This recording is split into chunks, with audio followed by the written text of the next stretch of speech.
Ok, mucha gente no va a estar de acuerdo conmigo en lo que voy a decir. Para eso es justamente la opinión de cada persona. No todos vamos a estar de acuerdo siempre en algo, pero no me terminó de convencer Intensamente 2. Sin embargo, no es una mala película, pero muy probablemente se quede para mí en esas secuelas que no son lo suficientemente buenas y mejores que la primera. Pero bueno, antes de que se molesten conmigo y antes de que obviamente no estén de acuerdo conmigo, les voy a explicar punto por punto mi punto. Intensamente 2 es una película animada estadounidense producida por Pixar Animation Studios para Walt Disney Pictures. La secuela de Inside Out o Intensamente fue dirigida por Kelsey Mann, producida por Mac Nielsen y escrita por Meg LeFou. Para los que no estén familiarizados con el boom que fue Intensamente en su momento, les voy a explicar de forma sencilla cómo funciona esta película. Básicamente lo que hizo Pixar, y de verdad es algo que aplaudo hasta el día de hoy, es mostrarnos cómo funcionan las emociones por medio de colores en la mente de una niña que básicamente se cambia de ciudad. Esta película fue algo como sentirse demasiado identificado con la trama, ya que la mayoría de la gente ha pasado por una transición o un cambio muy grande en su vida. Quizá no el hecho de cambiarse de ciudad, pero sí el hecho de cambiarse de casa o de dejar un lugar que obviamente apreció de niño. Y es por esa razón que mucha gente se sintió identificada con esa película, y porque Alegría en su momento mucha gente la catalogó como la villana de esa película, ya que muchas veces opacaba o dejaba a un lado a Tristeza, y al final de la película Tristeza es la que resuelve. Muchas de las cosas que tenía Intensamente 1, la mayoría de la gente, incluyéndome a mí, esperaba Intensamente 2. ¿Iba con expectativas altas? Yo creo que no. Yo creo que iba bastante emocionado, iba bastante motivado por ver esta película. Y de alguna forma no salí decepcionado, tampoco salí muy emocionado, así como en su momento salí al ver Intensamente 1. Y todo parte desde la introducción, como les digo. Estos personajes ya los conoces, ya sabes cómo funcionan. Y de igual forma, si no sabes cómo funcionan, yo creo que Pixar uno de los errores que siempre comete es sobreexplicar.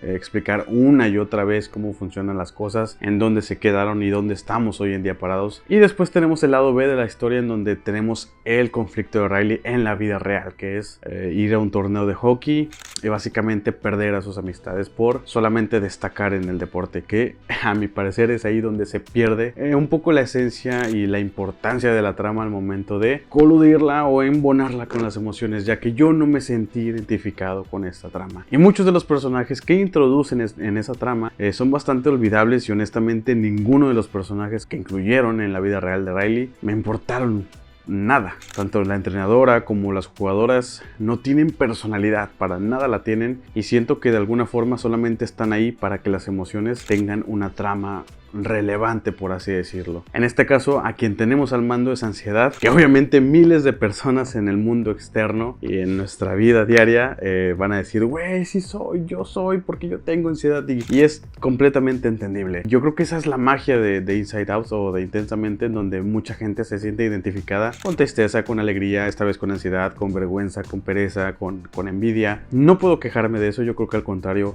creo que mucha gente que realmente sí tiene ansiedad, y no es por demeritar a quien dice que sí tiene y no tiene, porque eso es bastante subjetivo, en mayor o menor medida.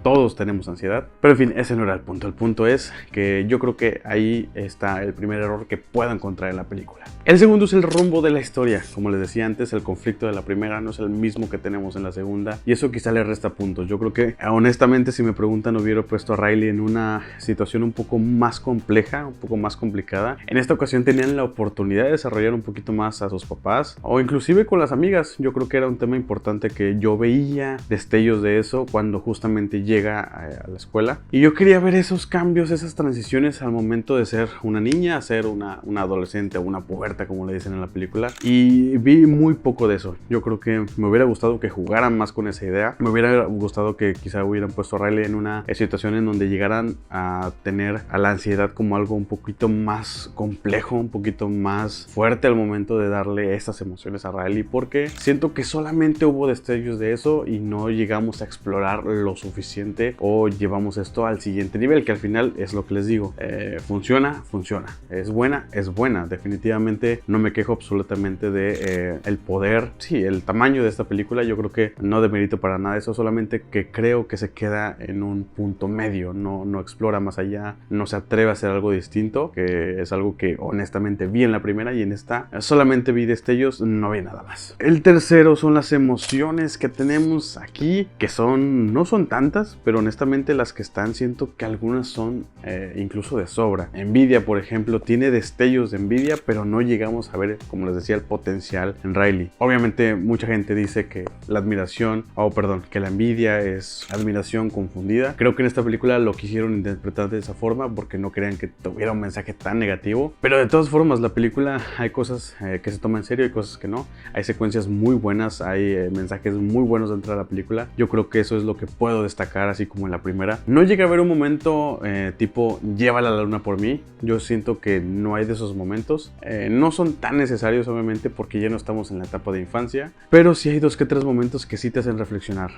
Más con Furia. Furia es uno de mis personajes favoritos, tanto de la primera como de la segunda, porque siempre es necesario tener a este personaje dentro de los principales, porque forzosamente en algún momento tienes que explotar contra los demás, porque ves que algo realmente está mal y te enfurece, te encabrona. Y hay momentos en donde realmente se pone muy reflexivo, es parte importante incluso de la trama. Hay unas partes muy creativas que, así como la primera, mezclan varios tipos de animación. Me gustó eso, la verdad es que está muy chido en cuestión de argumento y de cómo funcionan y dónde están incrustados. Siento que le hubiera metido también un poquito más de idea, pero bueno, eso es punto y aparte. Pero en fin, las emociones nuevas, siento que algunas están buenas. Vergüenza, buena. Ya la que yo le digo es justo eso, siento que funciona para que la trama avance, solamente para eso. No encuentro una situación en particular o un diálogo que realmente me dejara algo. Y ya por último, ansiedad. Ansiedad es un tema importante dentro de la película y funge como un villano quizá a veces, algo que realmente no funciona para bien, sino para mal, y deja a Riley en un momento muy vulnerable al momento de finalizar la historia. Pero ansiedad, si la queremos ver así y si queremos ejemplificarla con colores y con brazos y con piernas, así es. En algún momento mi psicóloga me dijo que tenía ansiedad social. Sé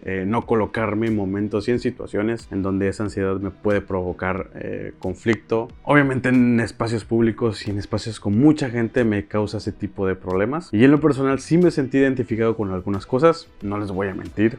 Con algunas otras, obviamente, como se los digo, es totalmente subjetivo el cómo funciona la ansiedad, y yo creo que ahí es donde está la magia, ahí es donde puedes descansar un poco y decir, ok, no nos tomemos tanto en serio las tramas, los personajes, la historia detrás de por qué a Riley de la ansiedad le da ansiedad, porque al final de cuentas el mensaje de fondo y lo que te quiere transmitir es lo importante, es lo que realmente vale mucho la pena, y es uno de los trabajos más impecables de Pixar al momento de transmitir de nuevo emociones en colores en la mente de un adolescente. Es quizá de pulirse también, porque honestamente si quieren hacer una tercera parte, yo le echaría un poquito más de ganas a comparación de esta segunda, pero está bien, está ok. En resumen, podría decir que es una película buena, una película que funciona, más no perfecta. Para mí la primera sigue siendo muy buena, pero al final el mensaje es muy poderoso y yo creo que contra eso no puedes luchar, ya que la identificación con estos personajes de toda la gente que verá esta cinta es muy palpable, se siente. El güey soy, el sí soy, el etiquetar a un amigo y decir eres tú. Yo creo que ese amor y ese cariño que le tienen a estos personajes es algo que va a dejar a flote esta película, no la va a derrumbar. Eso se entiende y eso creo que aplaudo de Pixar, porque el hacer personajes tan entrañables y que funcionen de forma muy muy buena es algo que no muchos estudios logran hacer, y que al final, conforme pasan los años, se van perdiendo estos personajes y estas interacciones que tienen uno con otro, y con Riley también. Al final de cuentas, Intensamente y Intensamente 2 funcionan como una gran terapia que tienes con tu familia, inclusive con amigos y amistades que quizá no sabían que tenías estas emociones, o que ellos mismos no sabían que eso que sentían podía ser de color naranja, o podía ser de color azul, o podía ser de color verde. De mi parte, yo creo que esa es mi percepción de cómo vi la película, de cómo vi tanto puntos buenos como puntos malos. Estoy hablando de ella porque es una buena película, sin duda se las recomiendo. Véanla sin tanta expectativa y véanla como lo que es, una película que desarrolla una historia a través de las emociones. Tenía que hablar de esta película, tenía que expresarlo, tenía que soltarlo y tenía que, así como funcionan los pensamientos, tenía que proyectárselos a ustedes. Díganme aquí abajo qué les pareció la película, coméntenme, sus puntos de vista son totalmente válidos y créanme que los voy a leer. Muchas gracias por ver el video y esperen uno nuevo en próximos días.